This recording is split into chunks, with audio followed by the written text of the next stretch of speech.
ಈ ಮಟ್ಟಕ್ಕೆ ಬೆಳೆದಿರೋದ್ರಿಂದ ಇಡೀ ಚಿತ್ರರಂಗ ಇವತ್ತು ಯಾವ ಮಟ್ಟಕ್ಕೆ ಸ್ಥಿತಿಗತಿ ಬಂದಿದೆ ಅಂದರೆ,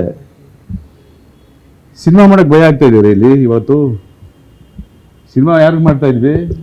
ನಮ್ಮ ಕರ್ನಾಟಕದಲ್ಲಿ ನಮ್ಮ ಕನ್ನಡ ಚಿತ್ರ ಬಿಡುಗಡೆ ಮಾಡಬೇಕು. ನಮ್ಮ ಕನ್ನಡ ಚಿತ್ರಕ್ಕೆ ಚಿತ್ರರಂಗ ಎಷ್ಟು ಮಟ್ಟಕ್ಕೆ ದೊಡ್ಡದಾಗಿ ಬೆಳೆಸಿದ್ರು. ರಾಜ್ಕುಮಾರ್ ಅವರು, ಅಂಬರೀಷ್ ಅವರು, ವಿಷ್ಣುವರ್ಧನ್ ಅವರು, ಶಂಕರ್ನಾಗ್ ಅವರು, ಕಮ್ಮಿ ಅಲ್ಲ, ಎಷ್ಟೋ ಕನ್ನಡದ ಹೋರಾಟಗಾರರು, ಸಂಘ ಸಂಸ್ಥೆಗಳು 40-50 ವರ್ಷದಿಂದ ಹೋರಾಟ ಮಾಡಿ ಈ ಕನ್ನಡ ಚಿತ್ರರಂಗಕ್ಕೆ ಒಂದು ಇಡೀ ದೇಶ ತಿರುಗಿ ನೋಡುವಂಥ ಒಂದು ಬೆಳಕನ್ನು ತಂದು ಕೊಟ್ಟವ್ರು. ಅವರೆಲ್ಲ ಏನು ಮಾಡ್ತಾ ಇದೀವಿ? ಅವ್ರು ಕಟ್ಟಿದ ಕನಸನ್ನ ನಾವೇನು ಮಾಡ್ತಾ ಇದ್ದೀವಿ? ಅವ್ರು ಕಟ್ಕೊಟ್ಟಂಥ ಈ ಒಂದು ಪ್ಲ್ಯಾಟ್ಫಾರ್ಮ್ನ ನಾವೇನು ಯಾವ ಥರ ಯೂಸ್ ಮಾಡ್ಕೊತಾ ಇದ್ದೀವಿ? ಇದನ್ನ ಅರ್ಥ ಮಾಡ್ಕೋಬೇಕು ನಾವು. ಇವತ್ತು ಒಂದು ಚಿತ್ರ, ನಾನೇ ಒಬ್ಬ ನಿರ್ಮಾಪಕನಾಗಿ ಕನ್ನಡ ಚಿತ್ರ ಈಗ ಅಯ್ಯೋ ಹೆಂಗಪ್ಪ ಮಾಡೋದು? ಈಗ ಯಾರಿಗೋಸ್ಕರ ಮಾಡಬೇಕು? ನಾವು ಮುಂಚೆ ಕನ್ನಡಿಗರಿಗೆ, ಕನ್ನಡ ಪ್ರೇಕ್ಷಕರು ಅನ್ನೋದು ಒಂದೇ ಇತ್ತು. ಅವಾಗಲೂ ಇತ್ತು. ಎಲ್ಲ ಆರ್ಟಿಸ್ಟ್ಗಳು, ಯಾಕೆ ಅಂಬರೀಷ್ ಅವ್ರ ಅಭಿಮಾನಿಗಳು ಇರಲ್ವಾ?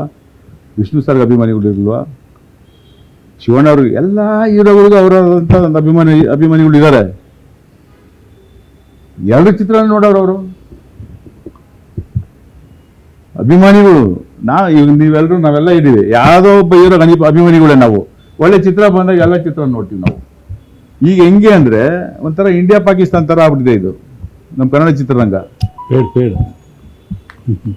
ಈ ಹೀರೋ ಚಿತ್ರ ಬಂದಾಗ ಗಲಾಟೆ ಮಾಡಬೇಕು, ಚಿತ್ರ ಹೋಗಬಾರ್ದು. ಆ ಹೀರೋ ಚಿತ್ರ ಬಂದಾಗ ನಾವು ಗಲಾಟೆ ಮಾಡಬೇಕು. ಈ ಥರ ಸೋಷಿಯಲ್ ಮೀಡಿಯಲ್ಲಿ ಕೆಟ್ಟದಾಗಿ ಚಿತ್ರದ ಬಗ್ಗೆ, ಹೀರೋ ಬಗ್ಗೆ ಮಾತಾಡಬೇಕು, ಪ್ರೊಡ್ಯೂಸರ್ ಬಗ್ಗೆ ಮಾತಾಡಬೇಕು. ಹಿಂಗೆಲ್ಲ ಮಾತಾಡಿದ್ರೆ ಯಾರು ಈ ಚಿತ್ರ ಮಾಡ್ತಾರೆ? ಯಾರಿಗೆ ಬಂದು ಚಿತ್ರ ನೋಡ್ತಾರೆ? ನಿಜವಾದ ಪ್ರೇಕ್ಷಕರು